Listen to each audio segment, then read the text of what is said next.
We're starting KwaZulu-Natal, and this is where the Premier of the province, Thami Ntuli, is calling for parts of the province to be declared disaster areas.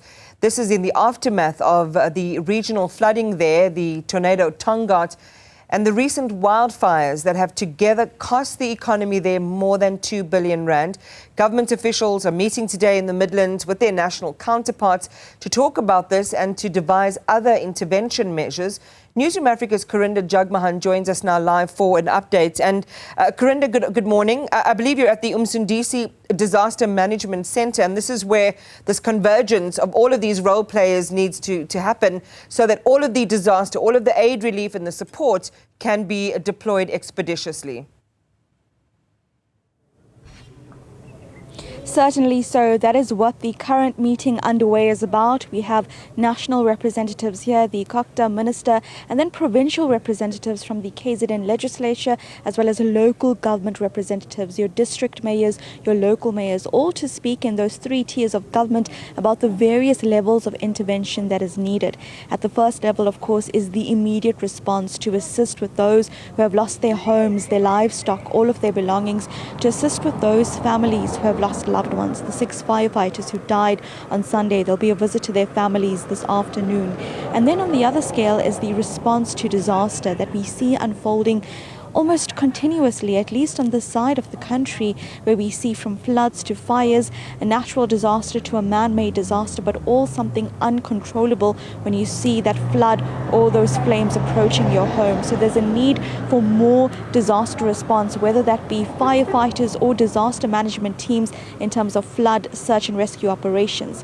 Over and above that, of course, is the issue of resources, something that we as Newzroom Afrika have been looking at over the past week, just following that moment outside a house in Eshowe where a woman couldn't put out the flames of her neighbor's house because she didn't have access to water.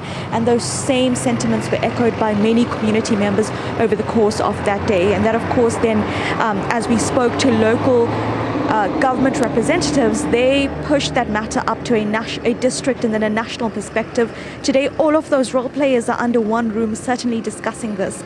But then this call for a provincial state of disaster is something that we last saw following the 2022 floods across KwaZulu-Natal, mostly impacting areas on the coastline.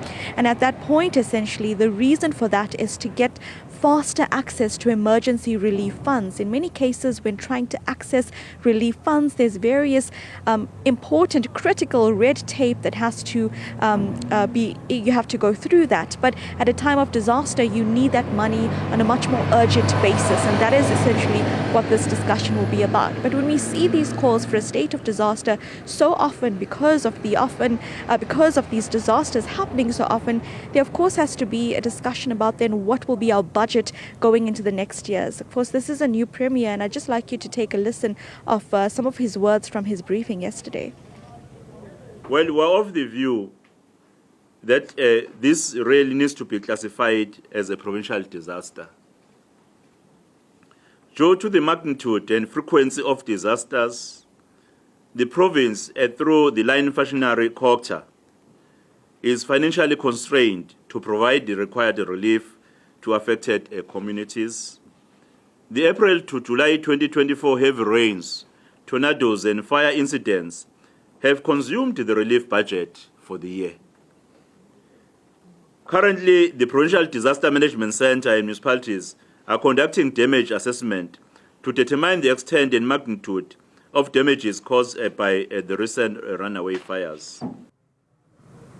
So, Iman, as we conclude, a quick look at the statistics as they are so far. The death due to fire in KZN is at 14.